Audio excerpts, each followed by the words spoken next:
a proper investigation.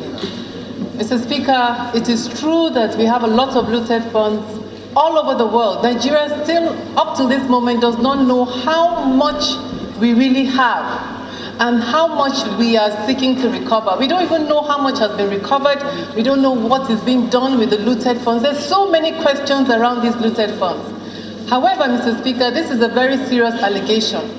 I happen to know the lawyer in question, and I think before we jump to conclusions, we should conduct a proper investigation where there's a principle of fair hearing and everybody is presumed innocent until proven guilty.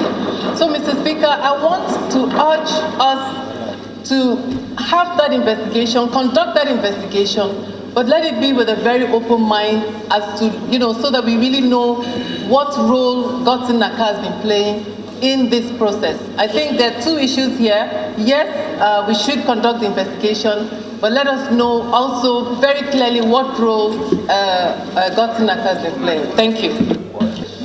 Let this House know that in 2013, as part of its Cryptocracy Asset Recovery Initiative, the United States Department of Justice commenced forfeiture proceedings to confiscate $550 million that had been corruptly obtained. A portion of this loot valued at $458 million that belonged to the people of the Federal Republic of Nigeria. This complaint was granted by the court upon no showing of credible claim by anyone against the assets. The solution was given at the United States Congress. When you met with the Congress of Congresswomen in the United States, you spoke to them and they said they will do whatever it takes to support this government and support you.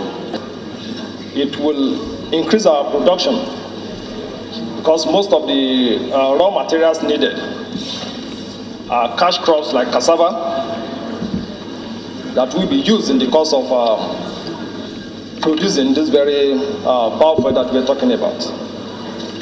So it will increase the production of most of these crops and in turn serve as a source of income to Nigerians. I'm therefore fully in support of this very important appeal, and I urge members to rally around the member and let's see how we can push this bill forward and also ensure that the bill sees the light of the day. So it is also very important that we'll urge the relevant authorities that will be saddled with this responsibility to make sure that it's done in a manner that Nigerians will be well informed, that Nigerians will be able to know the value and have an understanding of how this very plant works. Because as we speak, they are going to be involved in the production. They are going to be the one to be involved in the farming, in the production of most of these crops. And unless they know the value of what we are talking about, they may not be able to produce to that very commercial quantity that will be needed. I therefore urge members to support this very bill and ensure that it sees the light of the day. Thank you, Mr. Speaker. Mr. Speaker, first of all, I'll start by eulogizing the mover of this motion. It's timely, Mr. Speaker, like he rightly said, Nigeria needs any amount to come to the pocket, Mr. Speaker, because of the problem we are in. But maybe let me make reference to the last speaker, Mr. Speaker. The prayer of the motion is seeking just for interface with the Attorney General and Federal, this House, to interface and ensure that justice is done to bring this to bring back this money. The motion is not indicting anybody; it's only trying to interface. If there's anything in the part of that lawyer, the interface will bring out whatever, even if it is genuinely do for him. But Mr. Speaker, the body of the motion and what the mover is requesting, Mr. Speaker, is a region of about 180 billion Nigerian naira, Mr. Speaker. The current 2016 budget of Nigerian roads is just around this region of this amount of 180 billion naira, Mr. Speaker.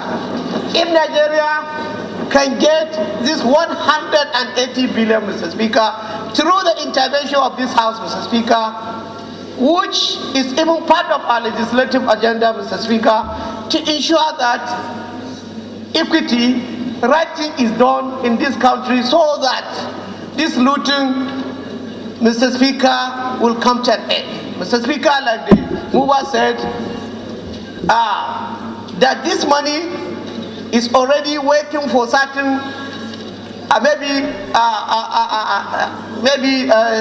litigation, Mr. Speaker.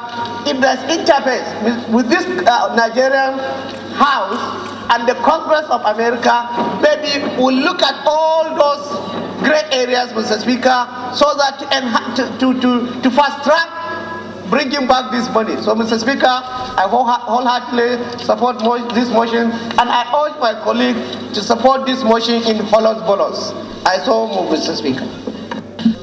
Because of the legal issues raised in the motion and issue of institutional representation, I am proposing a prayer that we amend, because there's only one prayer, that we amend that prayer, because the prayer, the way it is couched, it cannot stand. We cannot interface with some congressmen. It has to be with the institution. And also our own relevant committee also has to be involved. I'm therefore proposing that we amend the prayer to read that we mandate the Honorable Attorney General of the Federation and the House Committee on Justice to meet with the U.S. House of Reps, which is their Congress, and their Department of Justice to ensure the repatriation of the funds. That is my... Honorable Chike, the Speaker, arise to second the amendment proposed by Honorable Pado. I so second. Those in favor of the amendment say aye. Those against it say nay. Ayes have it. Representatives in the United States has interjected itself with what can be described as an exclusive preserve. It will be almost dropping the ball for us as a House, the counterpart, not to be involved. Just mere telling we've done this before. During the recovery of or debt forgiveness, this House was the prime mover and they were involved. The chairman of Foreign Affairs and the rest of them went with the Minister of Finance at that time to the World Bank to ask for debt forgiveness. This House must be involved in repatriating this money. Thank you. Those against it say nay. Ayes have it.